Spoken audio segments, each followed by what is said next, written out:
প্রিয় ছাত্রছাত্রীরা, আজকে আমি তোমাদেরকে এই ভিডিওর মাধ্যমে ক্লাস 6-এর বাংলার যে সমস্ত প্রশ্নগুলো দেওয়া হয়েছে সেকেন্ড সামেটিভের জন্য 1 নম্বর স্কুলে, সেগুলো আলোচনা করবো কয়েকটা প্রশ্ন বাদ দিয়ে। তো পেজ নম্বর দেখো 19, সেখানে যে প্রশ্নগুলো আছে দেখো সেগুলো আমরা আলোচনা করবো আজকে এই ভিডিওর মাধ্যমে 2025 সালের রায়মার্টিন প্রশ্নবিচিত্রাতে।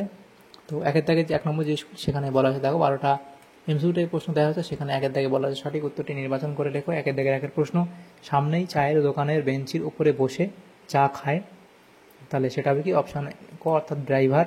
এরপরে আছে আলোক লুকায়, আলোক লুকায় সেটা হলো কি বকের পাখায়, অপশান ক। এরপরে প্রশ্ন দেখো দেওয়া হয়েছে দেয়াল চিত্র এঁকে থাকেন, দেয়াল চিত্র এঁকে থাকেন সাধারণত গ্রামের, অপশান খ অর্থাৎ মেয়েরা। এরপরে প্রশ্ন দেখো দেওয়া হয়েছে বাঘ বাবা মা বাড়ি বদলে নিয়েছিলেন, তাহলে সেটা হবে কি সজনে খোলায়। এরপরে প্রশ্ন বান শব্দের অর্থ, অপশান ক অর্থাৎ বন্যা।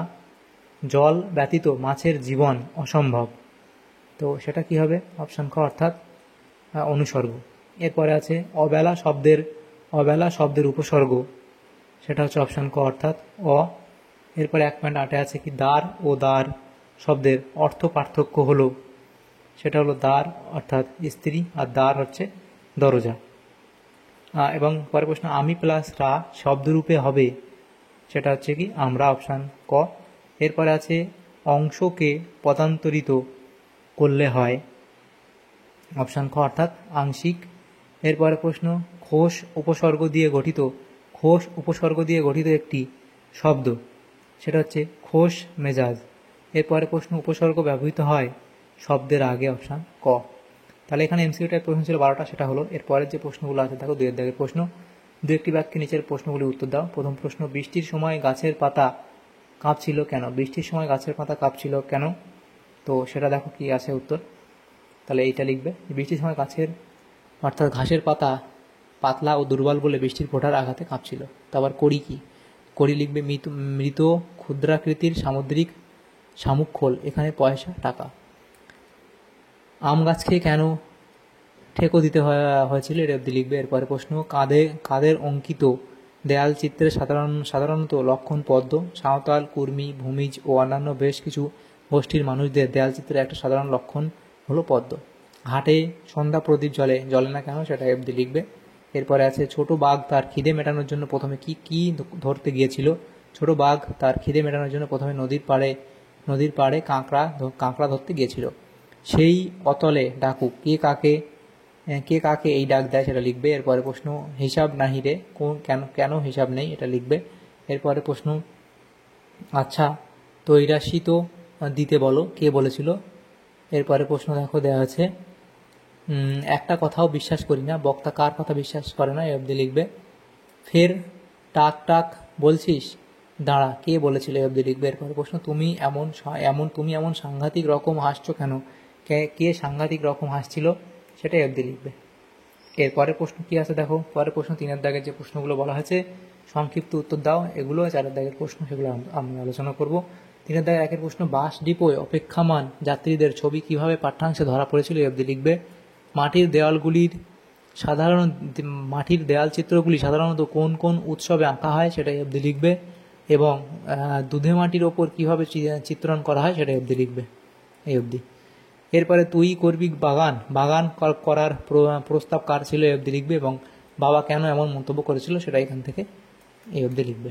এরপরে প্রশ্ন 4 দাগের প্রশ্ন ভদ্র বাঘে হেথায় বাঁধে ডেরা কোন কবিতার অংশ, এবং বাঘছানার এমন মনে হয়েছিল কেন, সেটাই অবধি লিখবে। এরপরে প্রশ্ন মাটির বুকে যারাই আছি এই দুদিনের ঘরে বলতে কি বোঝো, কে সবাইকে কিভাবে এই দুদিনের ঘরে আদরে ঘিরে রাখে, এই অবধি লিখবে।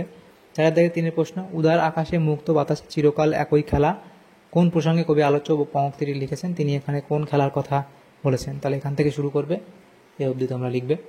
এরপরে আছে সেটি হচ্ছে না, সে হওয়ার জো নেই, আলোচ্য অংশটির বক্তাকে, সেটা লিখবে। এবং কি প্রসঙ্গে বক্তা উক্তি করেছে এবং সেটির জো না হওয়ার কারণটি বিবৃত করে, সেটাই অবধি লিখবে।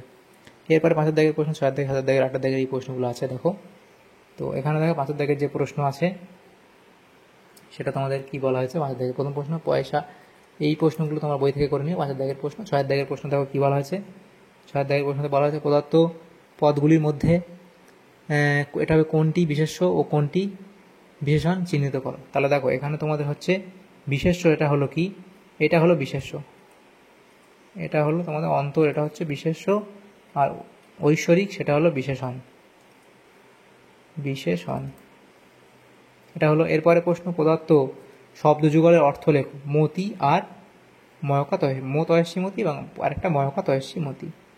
তাহলে মতি মানে কি এখানে লিখে দিই, সেটা হচ্ছে মনের গতি, মনের গতি। আর ময়কা তয়স্বী মতি মানে কি, এটা হলো মুক্তা। এরপরে প্রশ্ন 8 দাগের প্রশ্ন, যে কোনো একটি বিষয় অনুচ্ছেদ রচনা করো অন্তত 10টি বাক্যে। প্রথম প্রশ্ন আমাদের বিদ্যালয় শুরু করবে, এখানে লিখবে যে তোমার বিদ্যালয়ের নাম এখানে লিখে দেবে, এই অবধি লিখবে। এরপরে প্রশ্ন দেখো বর্ষাকাল, বর্ষাকাল সম্পর্কে এই অবধি তোমরা লিখবে এবং তারপর ঈশ্বরচন্দ্র বিদ্যাসাগর, তাহলে ঈশ্বরচন্দ্র বিদ্যাসাগর সম্পর্কে এই অবধি লিখে দেবে।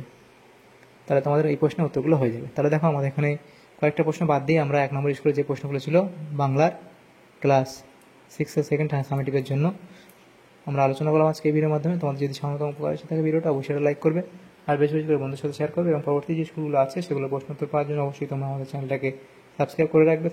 Thanks for watching.